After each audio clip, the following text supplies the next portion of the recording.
Okay, folks, how much did you pay for the soft drink you just bought recently? Or how much did you pay for the car?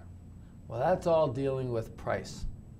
All right, so if the pricing is placed at the back of the chat, at the text maybe, people are saying, well, that's the least, the one that people don't like to consider a whole lot. But really, first of all, one of the things you don't want to compete on is price, because companies can match that too easily.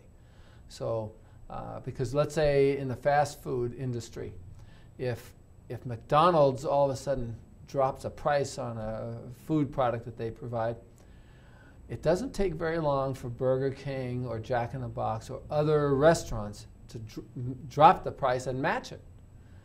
So price shouldn't be the one that you compete on. It's too easily matched.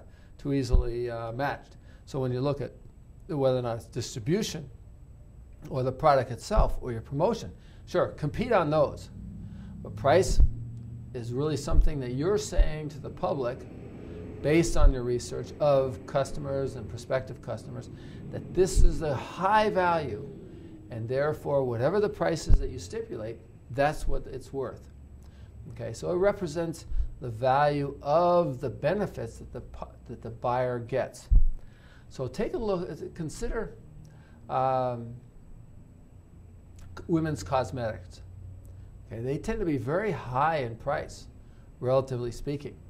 Here in the United States, lipstick, for example, what they put on their lips may range anywhere from, on the very low end, $3 or $4 for a tube, all the way up to $10 to $15.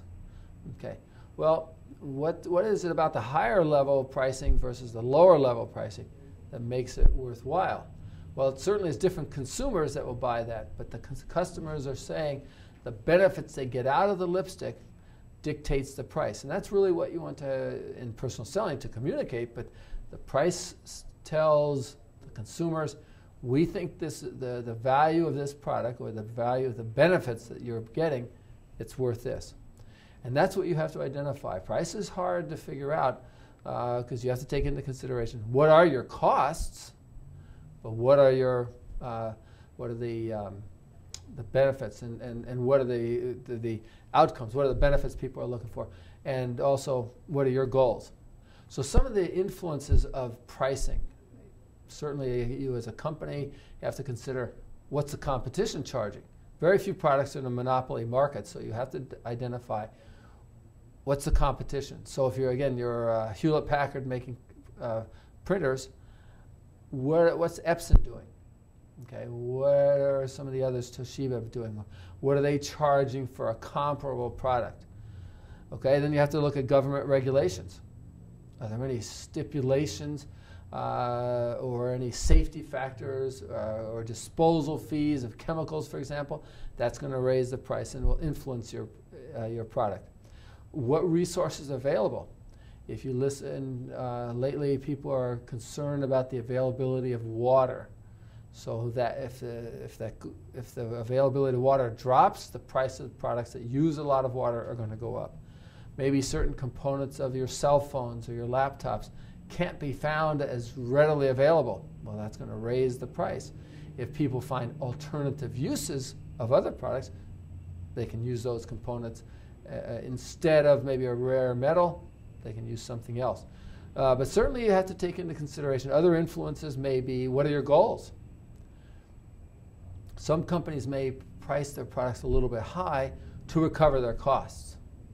Others may price their products high because they're telling the market, this is a fabulous product and it's worth every bit of it.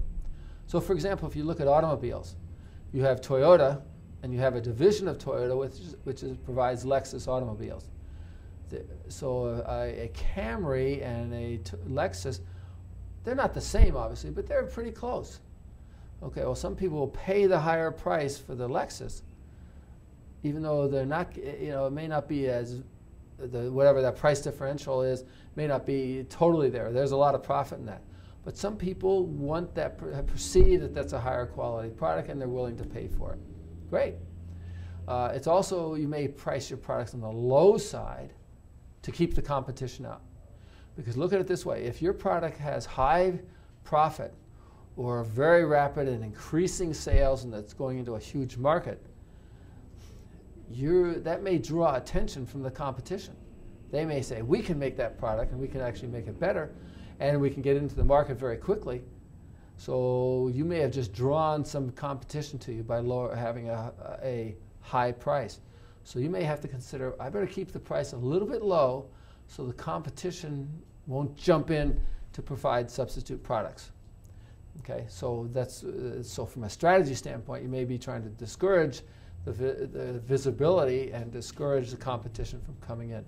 And then certainly your general costs, what goes into the product. So let's remember, if at all possible, you don't want to compete on price. Very few companies survive that. One of the airlines in the United States did start up as a price differential and did very, very well, but even today they don't have that price differential advantage anymore, and they're having to compete on service and other features and benefits of their company. So what you want to do is a few other things you want to take a look at is avoid frequent changes in pricing. Some of the fast foods here in the States, they usually always have some sales or discounts, but also they try to stabilize the price. People are looking for consistency and not have the price increases or decreases happening too frequently. And then what you want to look at is, and this is pretty difficult for a lot of people, is when you look at a price from the manufacturer's standpoint, you might say, well, how much should I price my product at? So how much should a laptop? How much should a new pair of shoes? How much should a TV cost? Okay. Well, as the customer, you want it to be as low as possible.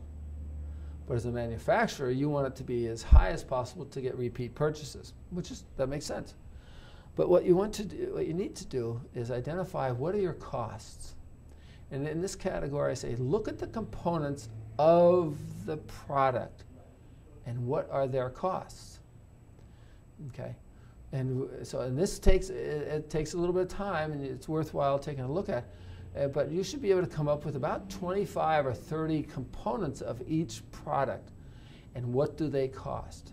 Some of these are products or components of the product, and also some are services. So you take the overall sales of your organization and break that down by the number of units of the product that you're selling, and say, okay, well, if I sold 1 million units, what were my total costs and what were the total revenues, and compare that. So ultimately you take every product has a certain percentage of cost for every cost the company might have. So some of your costs might be even let's say you're selling, let's go back to a fast food hamburger. Great. Let's say that costs $3. Okay, well, in that $3, what components make up that $3? Well, certainly training does, a certain component, because the people had to learn how to make the burger. So there's a component, a cent or two maybe in that $3 that covered training. What about the raw materials? The bun, the bread, the hamburger, the lettuce, the tomato, the secret sauce, whatever. Each of those has a cost. Okay, remember, all those things had to be shipped to you. So there's a cost behind that. What about the wrapper, the paper wrapper? Great. What about the cash register machine that the order is taken on and the money is exchanged with? You got to pay for that. How about the maintenance of the equipment? How about the cleaning of the facility? What about the salary to the worker? Okay. How about licenses? How about the rent for the building? How about the storage? The disposal of the waste? What about damage? Insurances, taxes, licenses, permits. All of these, the people typically have uniforms. So you have to take into consideration all the components. And for each, out of the $3, each of those burgers has a small percentage or a small amount that covers those costs. Now, one of the things you really have to take into consideration when you're thinking of the price and the costs is include a certain percentage or a certain number of cents in this case that would cover anticipated discounts. So on a $3 burger, you may anticipate, well, we'll probably have to discount this 50 cents sometime. So fine, that's a cost. You have to price that into it. So you don't want to sell that burger at $2.50 because if you have to discount it, then you're into your costs and everything else. No, you have to raise your price, keep it at $3, which includes a 50-cent discount. Now, keep in mind, if you can sell it at $3 and you don't have to discount it, that discount allowance turns into what? It turns into profit. Great. So you want to hold on to your price as much as possible. Now, the other thing that most people actually do forget, discounts, people forget to include in the cost or the price, but also you need to include profit. So you want to have a certain percentage of profit, 10%, 20%, or maybe on a $3 burger, you're saying you want 40 cents on every one of those burgers to go into profit. Okay? So just look at what we've discussed briefly. Whatever out of that $3, 50 cents goes to an allowance for discounting and 40 cents for profit. So now you're at $2.10, and all those other costs that we discussed earlier have to be covered in there. Okay? So you take all your little cents here, cents there, add them up, add on your price, or your profit and your discounts, and that's what your price should be. But make sure you've allowed for discounts, so if you have to drop it, it doesn't drop into your profit, take away from your profit, or into your other costs where you have to cut the cost, maybe the quality of the product or the cleaning services and whatever else. So you definitely look at your products and ask somebody, whatever the product that you're selling, when you price it, are you including a component for every little price, every little cost that goes into that? So pricing, if you don't do it right, you'll be looking for a job, or you'll be making money a lot because you've included the discount allowance. Keep in mind, if that's not taken, that becomes profit. So now you have a 90-cent profit on $3. That'd be great. So next time, take a look at what your price is all about and see if it's high enough.